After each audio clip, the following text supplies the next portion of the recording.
Last witness for Article 4 threat, Attorney Melvin Matibag, ZNBI Director.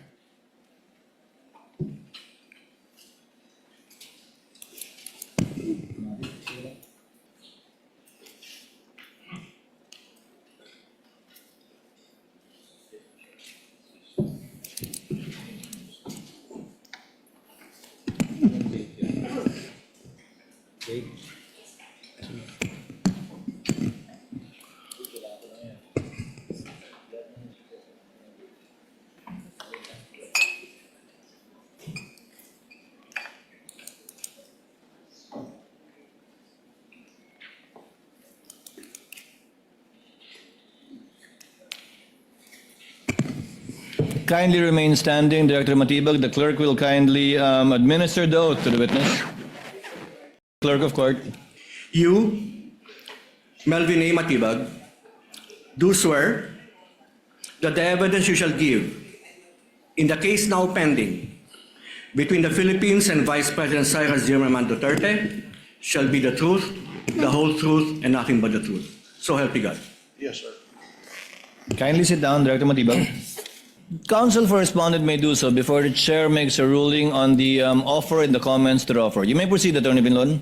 Your Honor, considering that the prosecution mentioned dates prior to the appointment of Director Matibag, then we would also add as basis for our objection his lack of personal knowledge. Noted. Chair will now make a ruling. Chair reminds the lead prosecutor to skip the introduction and preliminary questions with respect to the witness being the current NBI director, having been admitted by the counsel for respondent. Insofar as the phrase banta is concerned, Chair would like to remind the senator judges that that is indeed a conclusion which the prosecutors will seek to prove. For our purposes, tawagin na lamang natin o ituring na lamang natin ang mga pahayag ang binitiwan ng ikalawang Pangulo. But lead prosecutor, kindly let the witness testify and characterize it as such if he will, but it should come from the witness and not from any of the counsel for the parties. As to the task force was formed on April 16, 2026, after the impeachment complaints have been filed. Although the impeachment complaint was filed before the Senate in May, the impeachment complaints were already filed prior to the formation of the task force. And as a last point, this, if at all, would show persistence, absence or lack of it, which is an element of the crime of grave threats which the prosecution is seeking to prove. Again, not through their statements, but through the witnesses they will be presenting in the person today of Director Matibag. The chair will therefore allow the testimony, and the counsel for the respondent may object at any time with respect to the points he raised, and the chair will rule each time an objection is raised regarding that matter without prejudice. I'm already seeing what Attorney Binloan will do because he's reaching for the mic. Without prejudice to the counsel, of course, making a continuing objection with respect to his observations to the offer, so that we would abbreviate the proceedings and he won't need to object each time if at all it is brought up. Would that be correct, Attorney? Yes, Your Honor, we register our continuing objection and everything subject to cross, Your Honor. Noted. The lead prosecutor may proceed. Your witness. Mr. Witness, pakisabi po ang inyong pangalan, edad, at iba pang pagkakakilanlan. Ako po ay si Attorney Melvin Matibag na kasalukuyang Director ng National Bureau of Investigation. Ang aming pong tanggapan ay may address na 9th floor Philinvest Cyber Zone Building, Tostado, Macapagal, Pasay City. Nabanggit mo na ikaw ay isang abogado. Gaano ka na katagal sa nasabing propesyon? 29 years po. Saan ka nagtapos ng iyong abogasya? Sa Ateneo Law School po. Bago ang iyong abogasya, ano ang una mong inaral sa kolehiyo? Ako po ay nagtapos ng Bachelor of Arts, major in Philosophy sa University of Santo Tomas. Pagkatapos naman ng abogasya, Mr. Witness, ano ang iyong inaral kung mayroon man? Nag-aral po ako ng Masters of Law, major in Corporate and Finance Law sa Wayne State University, Detroit, Michigan, USA po. You are here as NBI Director. Bago ka itinalaga bilang NBI Director, ano ang iyong mga naging trabaho kung mayroon man? Bago po ako itinalaga na NBA Director, kasalukuyan po ako naglilingkod bilang Dean o Dekano ng Lyceum Alabang College of Law. Nabanggit mo na ikaw ay dating Dean ng Lyceum College of Law, Alabang. Bukod sa pagiging Dean, ano pa, kung mayroon man, ang iyong naging trabaho bagong iyong pagkatalaga bilang NBI Director? Ako po ay nanungkulan na rin sa iba't ibang kapasidad sa ilalim po ng iba't ibang administrasyon. Una-una po rito bilang Director ng Laguna Lake Development Authority sa administrasyon po ni dating Pangulong Gloria Macapagal Arroyo. Nabanggit mo na ikaw ay naglingkod bilang Director ng Laguna Lake Development Authority panahon ng dating Pangulo, Gloria Macapagal Arroyo. Ano pa, Mr. Witness, kung mayroon man, ang iyong naging trabaho bago ka itinalaga bilang NBI Director? Sa administrasyon po din ng dating Pangulong Gloria Macapagal Arroyo, ako rin po ay nanungkulan bilang General Manager ng Manila International Airport Authority at sa administrasyon din po ng dating Pangulong Rodrigo Roa Duterte, ako rin po ay nanungkulan sa iba't ibang kapasidad po. Nabanggit mo na sa ilalim ng administrasyon ni Pangulong Duterte, nanungkulan ka rin sa gobyerno. Ano itong mga posisyon mo sa gobyerno na iyong nabanggit? Objection, Your Honor. Relevance. Your Honor, may I Counsel may respond? answer.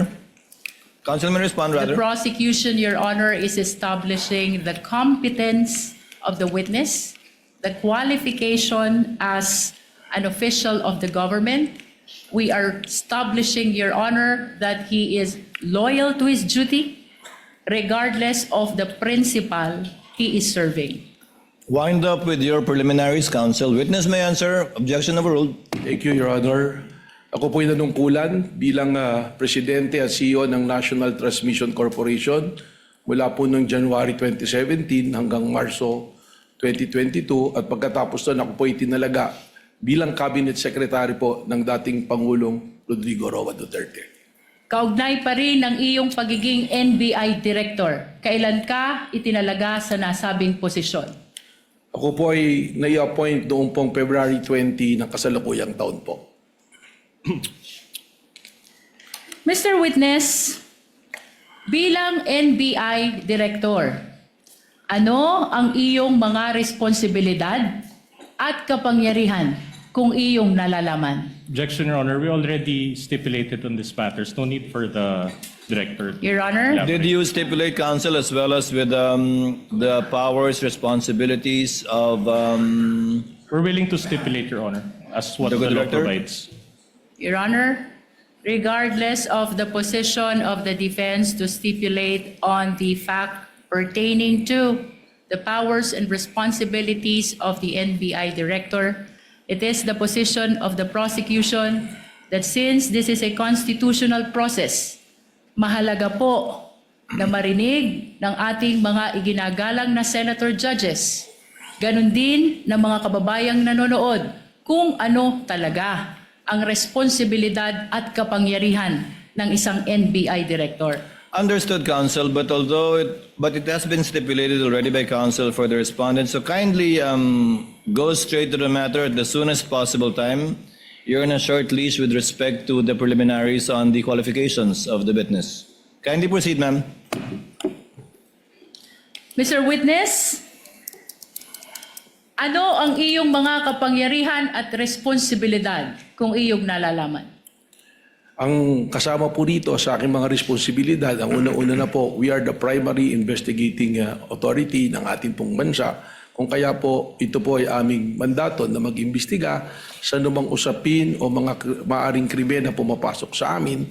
At kasama rin po dito ang pagbabalangkas ng mga polisiya at pagbubuo po ng mga units or division kung kinakailangan at ang pagmamanage din po administratively po ng aming opisina.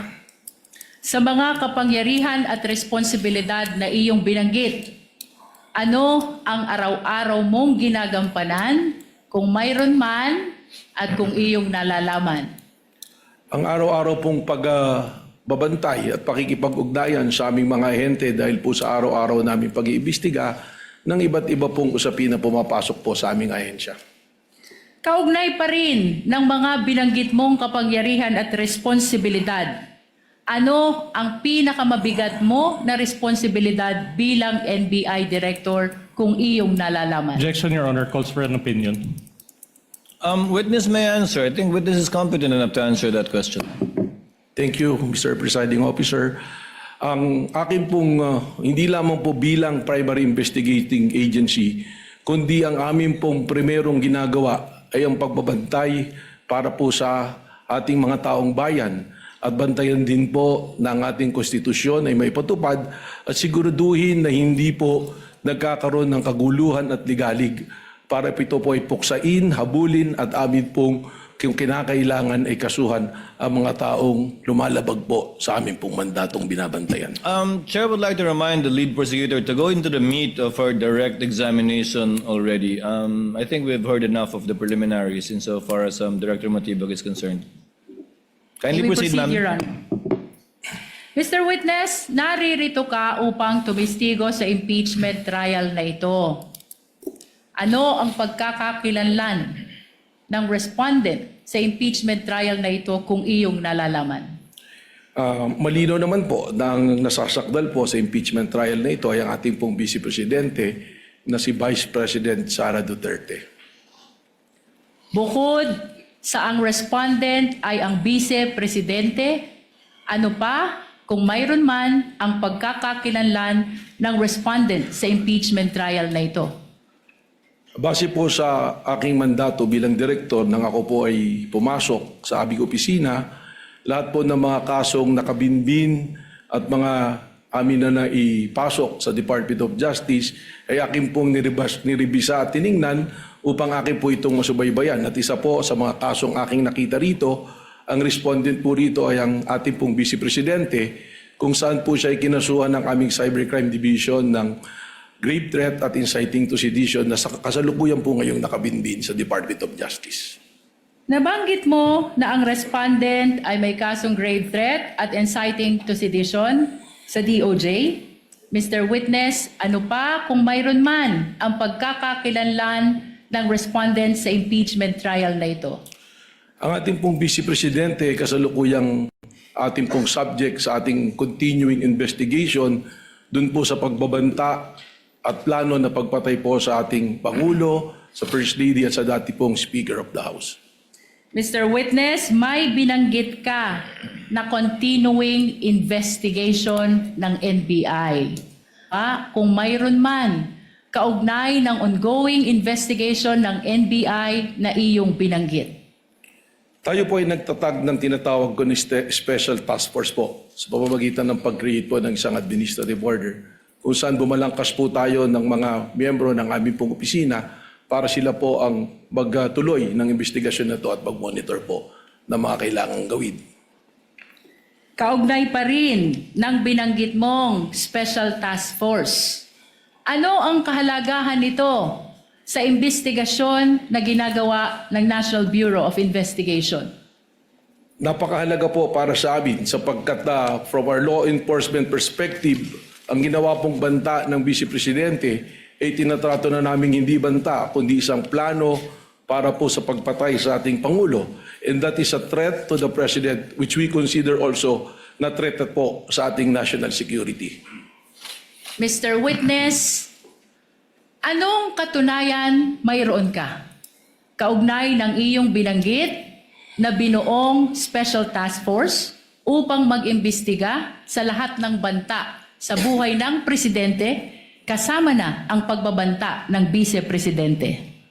Meron po akong inisyu na Administrative Order number 11 noong April 16 ng kasalukuyang taon po. At kung ipapakita sa iyo ang kopya ng Administrative Order Number 11. Ito ba ay makikilala mo? Opo. Your Honor, may we request that AO number 11, previously marked as Exhibit P429, be flashed. We likewise request, Your Honor, that Attorney Kyle Kapunan, assisting counsel, be allowed to approach the witness for confirmation of the document. Assisting counsel for the prosecution may approach, and likewise, assisting counsel for the respondent may approach to confirm and validate the document being shown to the witness. Likewise, the tech, through the clerk of court, is instructed to kindly flash in the screens the document being referred to by the lead prosecutor, the Honorable Luis Tro. Kindly zoom it in, please. Mr. Thank you. Witness, Your Honor, can we be Attorney given time Pintuan to is comment? recognized. Your Honor, we manifest for the record, Your Honor, that the document is a photocopy. So noted.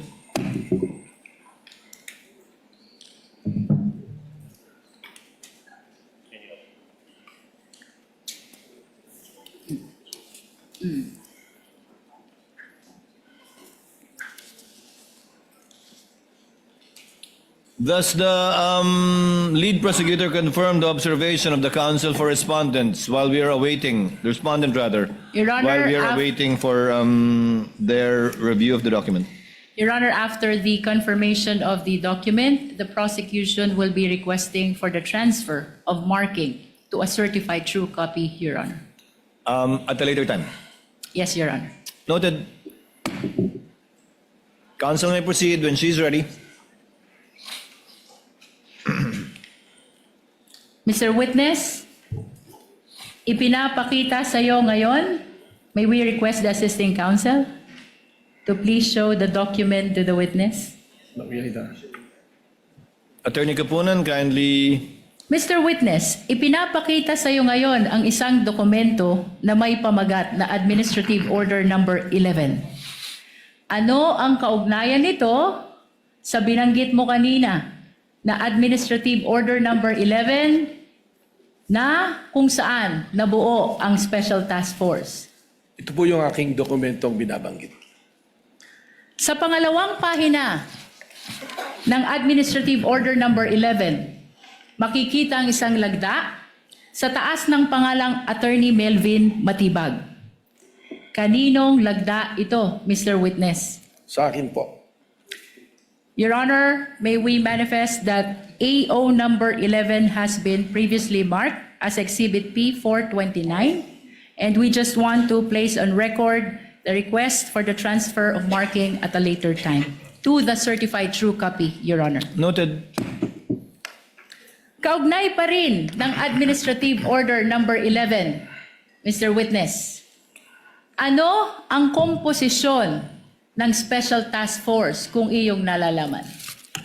Ito po ay binubuo ng iba't ibang division na pinamumunuan po ng aming pong team leader na Deputy Director for Operations at dalawa po na assistant team leader sa pangunguna po ng Assistant Director namin for Investigation at Assistant Director for Intelligence po. Nabanggit mo ang team leader at assistant team leader ng Special Task Force.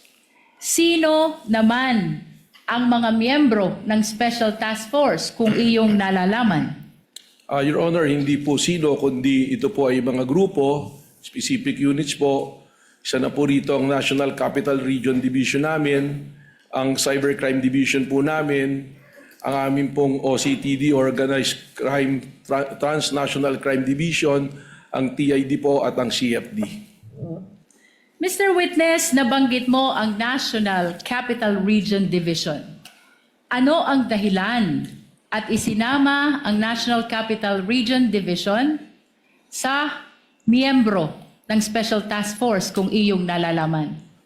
Sapagkat ang pag-iimbestiga po at ang continuing na surveillance ay tungkol sa banta sa kaligtasan po ng ating Pangulo at ang primerong opisina at tirahan po ng ating Pangulo ay nasa National Capital Region, kung kaya naman po ating pong isinama rito ang National Capital Region bilang miyembro po ng Special Task Force na ito. Mr. Witness, binanggit mo din kanina ang Cybercrime Division. Ano naman ang dahilan, kung iyong nalalaman, bakit ginawang miyembro ng Special Task Force ang Cybercrime Division?